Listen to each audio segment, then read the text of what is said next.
नमस्कार दोस्तों, कैसे हैं आप सभी। उम्मीद करता हूँ आप सभी अच्छे होंगे, प्यारे होंगे, हंसते होंगे, मुस्कुराते होंगे और खिलखिलाते होंगे। दोस्तों आज का अपना जो लेक्चर है वो है त्रिकोणमिति। त्रिकोणमिति की आज बेसिक संरचनाओं को अपन पढ़ेंगे। दोस्तों त्रिकोणमिति, ट्रिगोनमेट्री। दोस्तों ये जो शब्द है ट्रिगोनमेट्री, 3 शब्दों से मिलकर बना हुआ है। पहला है ट्राई, दूसरा है गॉन, तीसरा है मेट्री यानी मेट्रॉन। दोस्तों ट्राई का मतलब होता है 3, गॉन का मतलब होता है साइड्स और मेट्रॉन का मतलब होता है मेजर। मेजर मतलब मापना। ठीक है दोस्तों, 3 साइड्स को मेजर करना। तो 3 साइड्स किसके अंदर होती है आपको पता है। एक राइट एंगल ट्राइंगल के अंदर, यानी कि समकोण त्रिभुज के अंदर 3 साइड्स होती हैं। ठीक है दोस्तों, समकोण त्रिभुज को अपन पढ़ते हैं इसके अंदर। त्रिकोणमिति के अंदर दोस्तों 6 फलन होते हैं। पहला होता है sine theta, cos theta, tan theta, cosec theta, sec theta और कॉट थीटा। दोस्तों अब आप लोग ये सोच रहे होंगे कि साइन तो ठीक है, कॉस भी ठीक है, लेकिन ये जो थीटा है ये सबके अंदर कॉमन है। और ये थीटा का मतलब क्या होता है। तो दोस्तों थीटा का मतलब होता है किन्हीं भी 2 भुजाओं के बीच के अंदर बना हुआ कोण।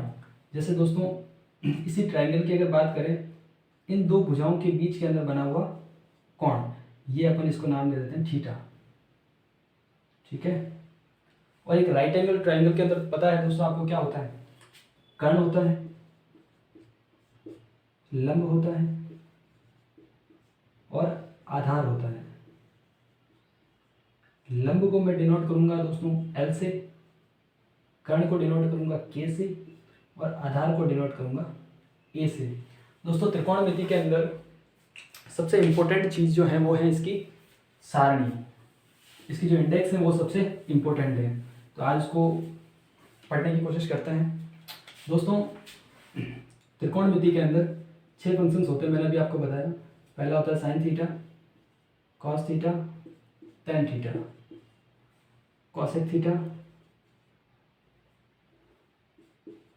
सेक थीटा और कॉट थीटा।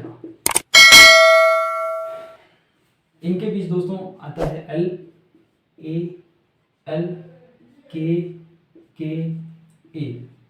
अब ये एल के ए ये क्या है दोस्तों। ये जो है इन त्रिकोणमिति फंक्शंस के बीच के अंदर रिलेशंस होता है। एल को बोलते हैं लंब, ए होता है आधार, एल होता है लंब, के कर्ण और ये ए आधार। ठीक है, इसको याद करने के लिए अपन ऐसा इसको बोल सकते हैं आ लाल बटा कक्का, एल लाल बटा के ए कक्का। ठीक है दोस्तों, साइन थीटा जो होता है वो होता है लंब बटे कर्ण। इसको मैं अलग से लिखूं, जैसे sine theta is equal to लंब बटे कर्ण। कॉस थीटा होता है आधार बटे कर्ण, आधार बटे कर्ण। टेन थीटा होता है लंब बटे आधार, टेन थीटा हो गया लंब बटे आधार। कॉसेक थीटा दोस्तों उल्टा होगा, कर्ण बटा लंब। कॉसेक थीटा हो गया कर्ण बटा लंब। सेक थीटा होगा कर्ण बटा आधार, सेक थीटा हो गया कर्ण बटे आधार। और कॉट थीटा होता है आधार बटे लंब। ठीक है मेरे प्यारे भाई। अब दोस्तों इस जो थीटा है, इस थीटा की वैल्यू पूछी जाती है 0 डिग्री पर, 30 डिग्री पर, 45 डिग्री पर, 60 डिग्री पर और 90 डिग्री पर। दोस्तों किताब के अंदर जो है इसकी सारणी बहुत ही टफ दे रखी है। तो आज हम कोशिश करेंगे कि इसको एक आसान रूप के अंदर पढ़ा जाए, एक ट्रिक के साथ कैसे याद किया जाए इसको, ताकि एग्जाम के अंदर हमसे कोई गलती ना हो। दोस्तों इसके लिए मैंने अभी आपको बताया कि 0 डिग्री पर वैल्यू पूछी जाती है, 30 डिग्री पर, 45 डिग्री पर, 60 डिग्री पर और 90 डिग्री पर। ठीक है दोस्तों, 3 चीज़ें होती है, लंब होता है, आधार होता है, कर्ण होता है। तो इसको मैं यहाँ लिख लेता हूँ एल ए के, इसको मैं ऐसे याद कर लूँगा, ये हो गया लाख। ठीक है दोस्तों, इतनी बड़ी सारणी के अंदर आपको सिर्फ 3 ही लाइन याद करनी है। और इनफैक्ट मैं तो कहूँ कि 3 भी याद नहीं करनी है, आपको सिर्फ 2 ही लाइन याद करनी है। वो आप पूछोगे सर कैसे, तो देखो पहली लाइन आपको लिखनी है 0 1 1 √3 1। दूसरी लाइन आपको ब्लैंक छोड़नी है और तीसरी लाइन के अंदर लिखना है 1 2 √2 2 और 1।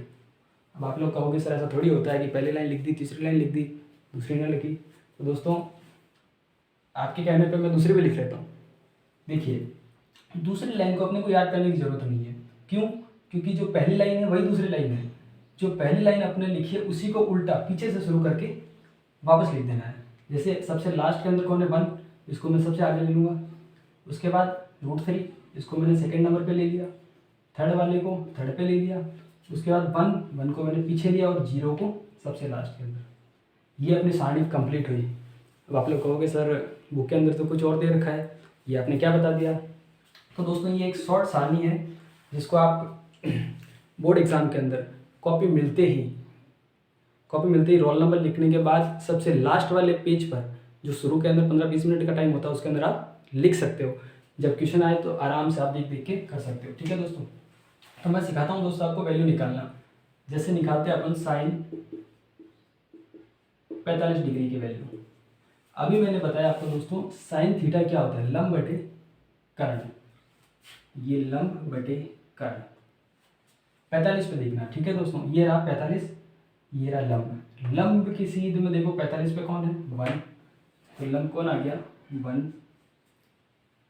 कर्ण 45 की सीध में कौन है √2, तो ये आ गया √2। तो साइन 45 की वैल्यू कितनी आ गई दोस्तों √1/√2। इसी प्रकार अगर cos 45 की वैल्यू निकालें या cos 60 की वैल्यू निकालें, cos 60 डिग्री की, cos क्या होता है आधार बटे कर्ण, आधार बटे कर्ण। आधार देखो, आधार की लाइन के अंदर 60 पे कौन है 1 और कर्ण की लाइन में 60 पे कौन है 2, ये हो गया 1/2। इसको मैंने क्या लिखा 1/2। ठीक है दोस्तों, अब नीचे वालों का भी निकालते हैं। साइन कॉस तो अपने देख ही लिया। अब देखते हैं सेक का, सेक थीटा का एग्जांपल, तो उसको मैं यहाँ पे कर देता हूँ सेक। अब बताइए दोस्तों किसके निकालें, 30 डिग्री की निकालें, 30 डिग्री की निकाल लेते हैं। ठीक है, सेक 30। सेक क्या होता है कर्ण बटे आधार, ये मैंने लिखा कर्ण बटे आधार। ये कर्ण 30 पे कौन है 2 और आधार कौन है √3, तो ये हो गया 2/√3, 2/√3। ठीक है दोस्तों, अब आपको ये कमेंट करके बताना है कि tan 45 की वैल्यू क्या होगी,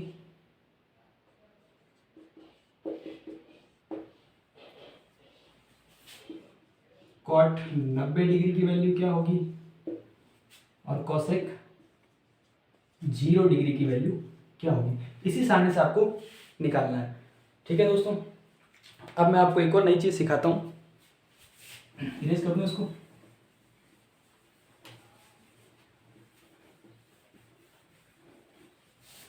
दोस्तों देखिए मैं आपको एक इंटरेस्टिंग फैक्ट बताता हूँ आज।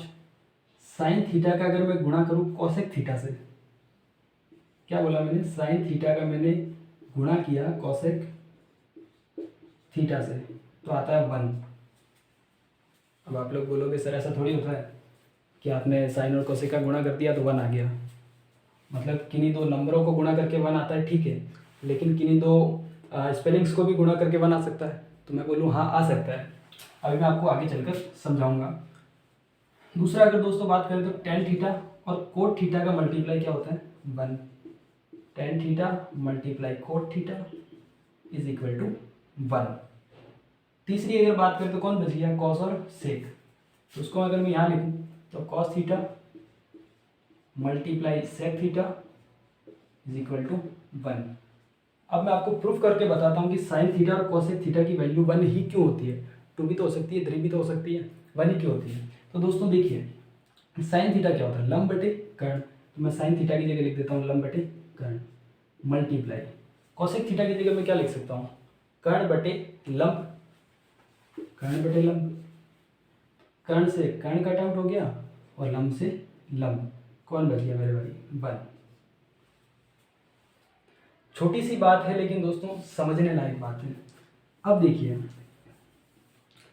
इस एक फॉर्मूले से मैं 2 फॉर्मूले और बना सकता हूँ। पूछिए कैसे? तो दोस्तों देखिए, ये साइन थीटा जो है कॉसेक थीटा के मल्टीप्लाई के अंदर है।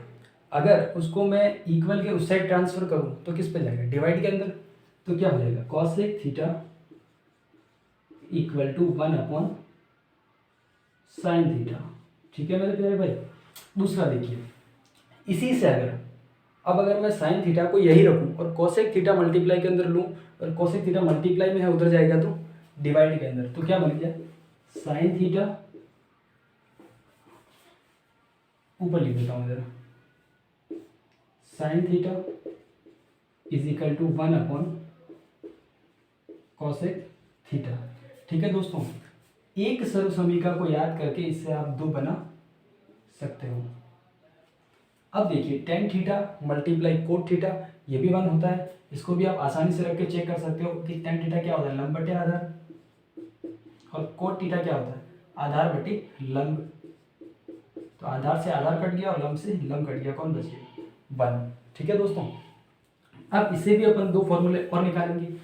कोट थीटा को अगर मैं मल्टीप्लाई में लूँ, कोट मल्टीप्लाई में उधर जाएगा तो डिवाइड में, तो ये हो गया cot theta equal to 1 upon tan theta. अगर मैं कोट थीटा को मल्टीप्लाई में लेकर कोट को उधर भेजूं तो क्या हो जाएगा? Tan theta equal 1 upon cot theta. ठीक है दोस्तों, इसी प्रकार इसको करते हैं। Cos theta multiply sec theta is equal to 1। अगर कॉस थीटा मल्टीप्लाई में उधर जाएगा तो डिवाइड में, इसको डिवाइड में भेज देते हैं। Sec theta equal to 1 upon cos theta. ठीक है दोस्तों, और अगर मैं सेक थीटा को डिवाइड में भेजूं तो क्या हो गया? Cos theta equal to 1 upon sec theta. आई बात समझ में दोस्तों? चलिए कुछ और फॉर्मूलों के ऊपर डिस्कस करते हैं अपन, जो आपने आज तक पढ़े तो हैं लेकिन उनका बेसिक कभी समझने की कोशिश नहीं की। चलिए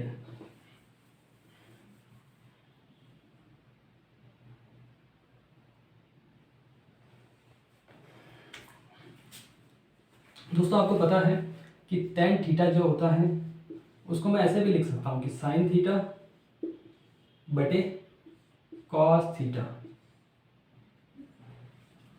कैसे? साइन थीटा को मैंने, टेन थीटा को मैंने साइन थीटा बटे कॉस थीटा ही क्यों लिखा? तो देख दोस्तों, इसका भी अपन प्रूफ निकाल के देखते हैं। देखिए, साइन थीटा क्या होता है? लंब बटे कर्ण बटे कॉस थीटा क्या होता है? आधार बटे कर्ण। ठीक है दोस्तों, अगर मैं नीचे वाले टर्म को उल्टी करूं, उल्टी वो वाली नहीं है ना जो आप लोग करते हो, लंब बटे कर्ण मल्टीप्लाई कर्ण बटे आधार। देखिए दोस्तों, कर्ण से कर्ण कट गया, कौन बचा? लंब और आधार। लंब बटे आधार, और लंब बटे आधार क्या होता है? लंब बटे आधार होता है टेन थीटा। इसीलिए दोस्तों टेन थीटा को साइन थीटा बटे कॉस थीटा लिखा जाता है, और साइन थीटा बटे कॉस थीटा को टेन थीटा लिखा जाता है। दोनों एक ही बात है। ठीक है, एक टर्म और होती है, उसे अपन बोलते हैं कॉट थीटा। और कॉट थीटा को लिखते हैं, कॉट थीटा को अपन लिखते हैं cos theta divide by sine theta. इसको भी आप आसानी से चेक कर सकते हो। ठीक है मेरे प्यारे भाई, इसी के साथ अगर आप इसका अगला वीडियो चाहते हैं और भी पढ़ना चाहते हैं आप, तो इस वीडियो के नीचे कमेंट जरूर करें। मिलते हैं अगली कड़ी के अंदर, तब तक के लिए जय हिंद जय भारत।